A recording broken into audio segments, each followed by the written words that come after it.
Alright, hello everyone and welcome to a brand new video. In today's video, we are going to be talking about my experience in my first ever offline regional, which happened this weekend in Toulouse in France. Um, it was kind of a wild run. Um, Basically what happened, right, was that we get there on Friday. Me and my girlfriend went to Toulouse together, and we get there on Friday, and registration's supposed to be between like I was thinking it was 5 and 7:30, and we get there at like 7. But I haven't prepped like anything, no deck, like nothing, no deck list, nothing, like literally nothing. So I'm sitting there like an idiot trying to figure out how to send in my deck list and stuff. And I have this guy who's helping me, but it's going really slow because I don't have any fucking Wi-Fi, right? And so it takes forever. And then they just start yelling, "Oh, last call for check-in." I'm not nearly done. I'm like, "Well, what the fuck?" Um, and I was there like in a decent time, but they just I guess they didn't want to be open till 19:30, or they put the wrong time or whatever. But I make it in. I was the last person to check in on the Friday. Um, that was crazy. But then obviously Saturday comes and we get into if it wasn't obvious already, I played Bello Betty. Yeah, I play Bello Betty. Obviously, it's my main deck, and it's a great call this meta. Obviously, it's winning everything. But round one, I end up going against a Bello Betty mirror, which I was afraid of. I went into this tournament being like, okay, there are going to be a lot of Bello Betties here. Bello Betty's been winning a lot of events recently. Bello Betty is just a strong deck, right? It's best deck in format basically. But the mirrors can be so cancerous, considering they're just basically trigger luck, right? Like you can play around it to a certain extent, but sometimes there's just nothing you can do, right? And the first Betty mirror, I trigger hormone in my first life to cheat out an Ivankov, and then on my my 4 dawn turn, I play a second Ivankov, so I can literally go 5 characters on my 4 dawn turn, um, which was insane, right? That's like probably one of the craziest plays I've ever done going second, and so that was something. So I managed to win that game purely because of that pressure I was able to apply from there. He actually did a great job preventing me from just killing him. He played a bunch of Karasu blockers, but obviously when you're on the back foot in a situation like that, there's not much you can do from there. Karasu can only do so much for you. Um, and then the second game, I go up against another Betty mirror. And at this point, I'm like, come on, man, where are all the blue purples, all the green purples, all the purples, all the black purples? Not a single Luffy in sight. Because that's like what you bring Bello Betty for. Like, you just bring Bello Betty so that you can shit on the Luffys, right? But I go against the second Bello Betty. And actually, I have my little notepad here. I needed to bring this up so I can actually know. I've had a little bit of notes, just a little bit of notes. And so the second Betty game, what happens is he triggers a Lindbergh in his first life. So now pressure is on me. And so I spent a couple turns just trying to get rid of his board, just so he doesn't have like a sneaky lethal. And I think on 7 dawn, I think on 7 dawn, I'm forced to push. And so on his 6 dawn turn, I'm in a position where I have 2 life left, and I have to take both these hits and just hope that I trigger. And because if I don't trigger, I don't have enough swings. Because I don't have a Russian Asuma in hand, I have like 2 characters out. He has 3 life, and but luckily he has only 1 card in hand, right? So I'm like, as if I can trigger here, I should have it. Like I'm pretty sure I literally have perfect lethal because I have a Morley on board, and so so I don't trigger anything, mind you. I didn't trigger in my first 2 life. I didn't trigger in my second 2 life. Nothing at all. Literally, a Kuma would have sufficed. I just needed another body, and so I don't trigger, and I'm like, what the fuck? Okay, now I literally just lose because I can't deal with board. Obviously, I have 0 life, so I can't live for another turn. But I top deck into a Russian Asuma, and so I'm like, okay, now I do have enough swings. So I play out the Russian Asuma, I boost, and then I go like 7, 8, 9, 9 or something, and it doesn't quite work out. He had only one card in hand, but I'm assuming either that was a 2K or he got two 2Ks from life. Uh, but he managed to counter out of my last swing, and therefore I lose. So 1-1 at this point, having only gone against Bello Buddies only, right? Super cringe. But the third round, at least I'm not playing against Bello Buddy. No, I'm playing against a fucking Zoro. Are you dead ass? I'm playing against only aggro matchups. So a little bit frustrating seeing that Zoro after already having missed one of the games. Because going, you can go 9-1 and be super happy with it in top cut. But if you lose one more game at this point, you basically you're likely to top cut, but you're not guaranteed to top cut. And if you lose your third, then you're just done for, right? But my third game against Zoro, I managed to trigger a Lindbergh in my first life, and from there, I think I go like Ivankov Lindbergh to and just keep pressuring his board with things like Koala, Kuma, just making sure he doesn't get like any easy swings in on me, and I'm actually able to win that matchup because I am able to have those Lindberghs on the board and combo them with things like Koala to pop his choppers, pop his blockers, and use things like Kuma to pop his, his weenie bodies. So I actually managed to win against the Zoro, which is super difficult, but even more rewarding when it's done in a tournament like this. Felt amazing. So that was awesome. And then the fourth round comes, and at this point, I still haven't played against any blue purples or any green purples. So I'm like, okay, I should be playing against these decks, right? Even if I'm X and 1, I should be playing against these decks, right? But no, I play against a blue-yellow ace. Oh my goodness, the fucking gods were out for me tonight. Holy shit, I was like, what the fuck is going on? But at the end of the day, I'm like, this is a 4-life leader. It should be a decently favored matchup. I should be fine. And then he takes second from me, which was awful, right? But on his 2 Dawn turn, he plays Viola to look at my life and put it in whatever way he wants to. And it was awful. So like I'm just like, okay, so I'm not gonna trigger anything. I'm probably gonna have bricks in my bottom life. Everything's fucked. But that's not the worst part, actually. The worst part is that on 4, he goes 2 Dawn on leader, puts a OP11 blocker Luffy in his life, and then plays a baby Luffy, cheat out that. So now he's a 7k leader, and he's what's it called? He has a 7k blocker as well. And I'm like, okay, not optimal. I can't really swing into him. Can't really do much. Like the way I usually deal with these leaders, right, is that you just kind of hope that at one point they don't have a baby, and then when they're a 5k leader, you kind of go for it, or you just hope that you have enough Karasus to bring them down to a reasonable stat line, and then swing into them, right?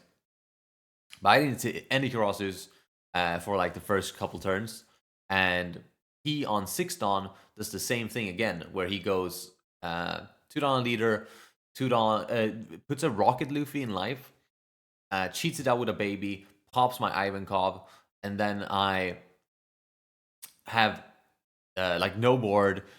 He's a 7k leader again. He has still a 7k blocker out, and things are just not going my way at all. And yeah, and then on his 8th turn, he does the same goddamn thing. He goes another Luffy, another blocker Luffy in life, third baby Luffy, cheats out the Luffy, becomes a 7k leader, and it's like that was the turn that I kind of needed to kill him because he's now applying a bunch of pressure. And I couldn't because he was a 7k leader, and I wasn't able to seal the deal. He had a bunch of cards, whatever, and then he kills me, and it's awful.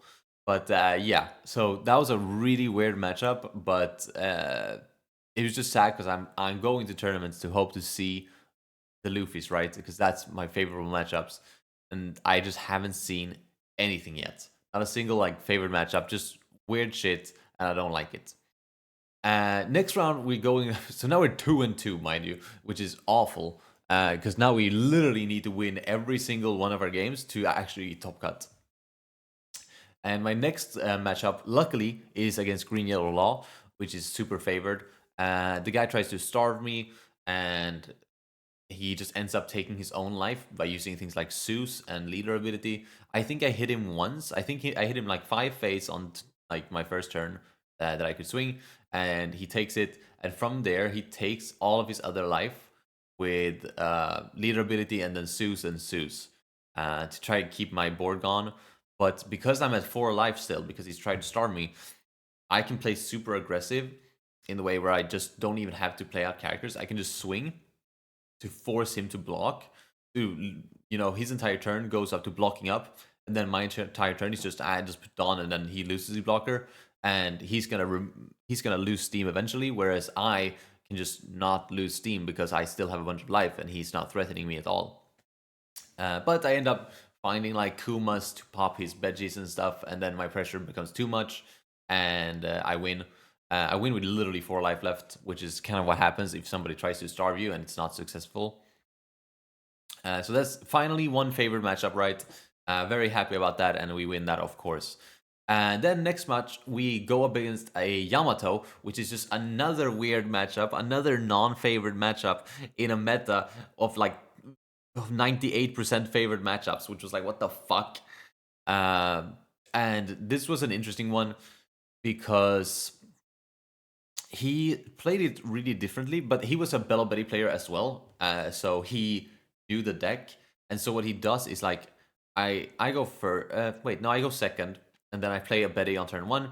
And then on his 3 Dawn turn, he plays out Iso to rest my Betty and swing into it, which ruins my entire game plan for Yamato. My entire game plan is to just take the first double attack.